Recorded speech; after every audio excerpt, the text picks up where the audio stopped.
Hi வணக்கம். இன்றைக்கி என்ன பதிவு பார்க்க போகிறோன்னா, நவராத்திரிக்கு 9 நாளும் ஆற்றுல வர எல்லாருக்கும் தாம்பூலம் கொடுக்கணும். தாம்பூலம் எதுக்கு கொடுக்குறோம், அந்த தாம்பூலத்தில் என்னென்ன பொருட்கள் வைக்கிறோம், அதற்கான பலன்கள் என்னன்னு பார்க்கலாம் வாங்க. அதுக்கு பேசிக்காக ஒரு பெரிய தாம்பால் தட்டு எடுத்துக்கணும். வெத்தலை பாக்கு வைங்க, மேக்ஸிமம் களிப்பாக்கு வைக்கிற மாதிரி பாருங்கள். அதை ஏன் கொடுக்குறோன்னா, வெத்தலை பாக்கில் மகாலட்சுமி வாசம் இருக்காங்க. நம்ம கொடுக்கும்போது உறவு நட்பு நீடிக்கும். மஞ்சள் குங்குமம் வைக்கிறோம். அடுத்தது மஞ்சள் குங்குமம் நான் பேக்கெட் தான் வச்சுருக்கேன். நிறைய வெரைட்டிஸ் அவைலபிலிட்டி ஆகுது. உங்களுக்கு எந்த மாதிரி விருப்பமோ அந்த மாதிரி கொடுக்கலாம். மஞ்சள் குங்குமன்றது சுமங்கலியின் ஒரு பொருளாக கருதப்படுறது. கண்ணாடி ஏன் கொடுக்குறோன்னா, குடும்ப தலைவரின் ஆரோக்கியம் சிறப்பாக இருக்கிறதுக்காக செய்கிறோம். சீப்பு வந்து குடும்ப தலைவரின் ஆயுள் பெருகும்.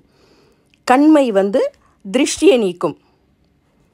இதில் மஞ்சள் கயிறு கொடுப்போம், அதுவும் ஒரு சுமங்கலின் அம்சமாக கருதப்படுறது. அடுத்தது கண்ணாடி வளையல், அது எதுக்கு கொடுக்குறோம், மன அமைதி நிம்மதிக்கு கொடுக்குறோம். நான் வந்து என்கிட்ட இந்த க்ரியேஷன் பண்ண பேங்கிள்ஸோடு சேர்த்து கண்ணாடி வளையலும் சேர்த்து கொடுத்துருக்கேன்.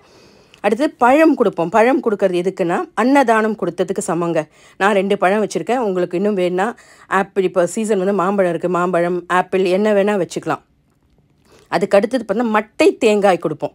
நார்மல் தேங்காய் கொடுக்குறதும் மட்டை தேங்காய் கொடுங்க. மட்டை தேங்காய் வந்து பாவம் நீங்குதல்.